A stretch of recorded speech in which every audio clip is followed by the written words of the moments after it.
లోకెల్లా number 1 best item అంటే మినప గారి అంట నేను. ఎందుకు ఈ గారెని ఎలా తింటే ఎన్ని లాభాలు వస్తాయి, మరి బ్రేక్ఫాస్ట్లు ఎప్పుడన్నా తినాలన్నప్పుడు గారెలు తింటాం, మరి ది బెస్ట్ బ్రేక్ఫాస్ట్ ఎందుకు అని ఇక్కడ మీకు వివరణగా నేను తెలియచేస్తాను. రాజుగారు గారెలు తినమన్నారనుకుని మీరు నూనెలో గారెలు తిందామనుకుంటున్నారా? ఆ నూనెలో దేవటం వల్ల గారెలో ఉండే లాభం కంటే నూనె దేవటం వల్ల వచ్చే నష్టం ఇంకా ఎక్కువ.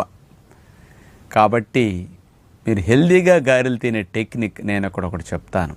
అసలు ఎందుకు మినప గారెలు బెస్ట్ అంటే మినుముల్లో 25% ప్రోటీన్ ఉంటుందండి. మినప గారెలు సహజంగా మనం ఏ విధమైన పిండి వాడకుండా ప్యూర్ మినపిండితోనే చేస్తాం. అందుకని ప్రోటీన్ ఎక్కువ, ఫ్యాట్ ఎక్కువ, కార్బోహైడ్రేట్స్ బాగా తక్కువ మోతాదులో ఉంటాయి. పొట్టు తీయకుండా మినపప్పుని